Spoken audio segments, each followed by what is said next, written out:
Assalamualaikum warahmatullahi wabarakatuh. Selamat malam dan selamat berjumpa kembali ya para pejuang cuan dan pejuang sangkuters.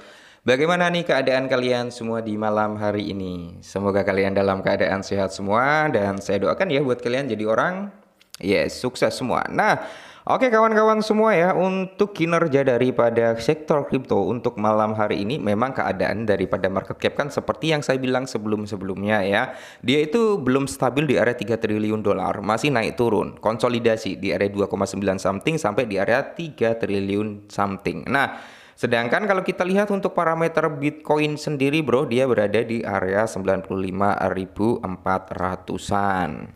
Oke, kita lihat terlebih dahulu sebelum kita menuju ke olah TKP yang akan kita bahas ya. Kita lihat real chart daripada si Bitcoin terlebih dahulu ya. Kita turunkan ke time frame daily. Nah, di sini kalau kita lihat bersama-sama, bro ya, untuk si Bitcoin sendiri kemungkinan sih masih bisa ya dipertahankan di range ini, bro ya. Nah, mungkin dia akan dipertahankan tuh di area ini. Nah, ini adalah di mana si Bitcoin sedang mengalami retrace ya. Akan tetapi kalau 95.000 US dollar ini nggak bisa menahan pergerakan daripada penurunannya Bitcoin, maka Bitcoin berpotensi buat retrace atau turun sampai di area 88 ribuan ya. Mungkin ya skenario terendahnya itu bisa di area 90 ribuan, tapi dia bisa junam juga sampai di area 88 ribuan. Nah, akan tetapi kalau Bitcoin mampu konsolidasi di atas 95.000, maka price target berikut untuk Bitcoin adalah di kisaran harga 103 sampai di area 108.000 US dollar ya. Oke, nah kali ini bro ada sedikit informasi nih buat kalian semua, yaitu berkaitan dengan beberapa altcoin yang notabene diprediksikan gitu kan di bulan Mei tahun 2024 ini bisa mengalami kenaikan. Oke, kita akan bahas satu persatu bro.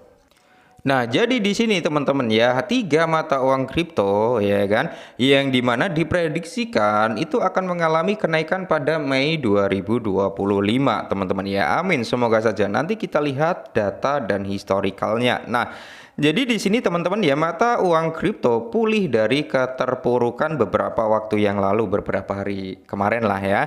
Tapi hari ini mulai terpuruk lagi nih dengan penurunan daripada market cap secara overallnya, dengan penurunan daripada Bitcoin juga.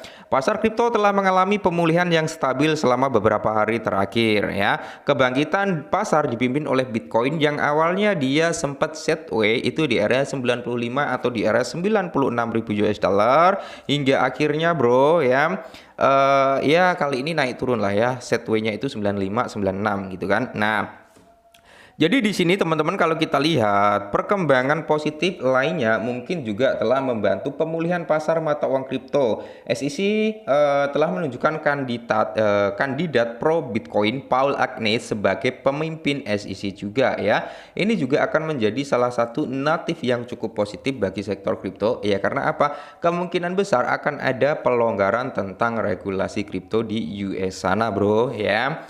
Terus di sini kalau kita lihat juga di mana ada pula kemungkinan bahwa Federal Reserve itu akan segera menurunkan suku bunganya di bulan Mei ini. Penurunan suku bunga akan membuat peminjam lebih mudah gitu teman-teman ya untuk melakukan pinjaman karena nilai bunga yang rendah. Langkah ini dapat menyebabkan lonjakan investasi beresiko seperti mata uang cryptocurrency, bro. Nah, jadi ada tiga koin teman-teman ya, di mana yang pertama itu ada si PP Coin. Nah, PP sendiri telah mengalami kesuksesan besar sejak diluncurkan pada April 2023. Jadi ya bisa dikatakan PP ini usianya baru sekitar 2 tahunan bro, tapi udah memiliki komunitas yang cukup kuat dan cukup solid. Ya hingga akhirnya bro di tahun 2025 ini meskipun terjadi penurunan harga, tapi komunitasnya masih cukup kuat. Ingat ada jutaan altcoin yang gagal ya teman-teman pada kuartal ke-1 kemarin. Oke, banyak pula meme coin yang terlahir sejak tahun 2022 ya, dan akhirnya kandas setelah berjuang selama setahun karena tidak mampu melewati bear market. Itu juga banyak bro ya. Nah, menurut koin Kodak, PP ini dapat melonjak ke titik tertinggi sepanjang masa di area 2975 pada tanggal 30 Mei. Amin, bro ya. Jadi dia akan membuat all time high baru. Oke. Yang kedua adalah Pi Network. Nah, Pi Network ini bukan meme coin ya, bro ya. Nah, Pi adalah mata uang kripto lain yang popularitasnya meningkat awal tahun ini. Oke, koin tersebut mencapai titik tertinggi sepanjang masa di area 2,99 dolar pada 26 Februari kemarin sebelum terjadi penurunan yang cukup signifikan hingga akhirnya Pi Coin berada di bawah 1 dolar. Menurut koin Kodak, teman-teman ya, Pi Network ini akan kembali mencapai di angka 2 dolar pada bulan Mei. Platform tersebut mengantisipasi aset tersebut akan mencapai di area 2,02 dolar pada tanggal 30 Mei. Amin, semoga saja, bro. Ya, berarti ini mendekatkan harga daripada Pi Coin di area ATH lamanya. Syukur-syukur nanti masuk cycle-nya bull run, karena banyak yang yakin nih bull run masih akan terjadi paling lambat di kuartal keempat ya. Dan semoga saja sebelum kuartal keempat udah terjadi yang namanya running star-nya. Nah, yang berikutnya atau yang ketiga itu ada Bong, bro ya. Bong ini adalah salah satu meme coin populer yang berbasis di jaringan Solana, atau bisa kita katakan ini adalah the king-nya meme coin of Solana, bro ya. Karena kesuksesan daripada Bong inilah ya, banyak token-token baru yang terlahir di jaringan Solana yang notabene banyak yang sukses juga. Nah,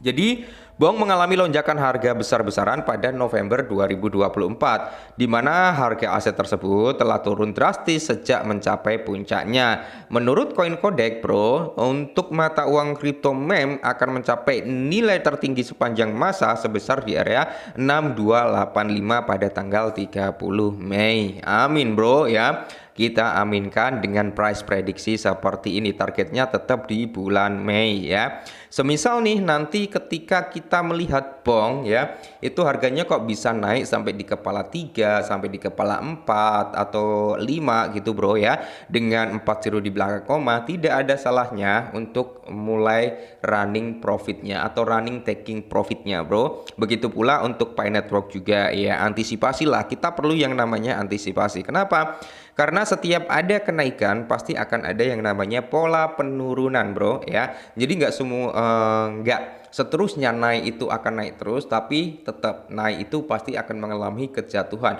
Kejatuhan juga bakal mengalami kebangkitan. So, gunakanlah ya momentum-momentum yang pas untuk mulai taking profit dan momentum-momentum yang pas untuk mulai melakukan akumulasi. Contoh untuk melakukan akumulasi adalah di saat market udah mulai berdarah-darah seperti ini, market udah mulai mengalami koreksi harga, disitulah waktunya kita masuk. Kapan untuk ngejual? Saat kita udah mulai running profit, market udah mulai kondusif ya, harganya udah mulai naik-naik ya, disitulah untuk taking profit. Oke, mungkin ini dulu, semoga bermanfaat, tetap semangat dan salam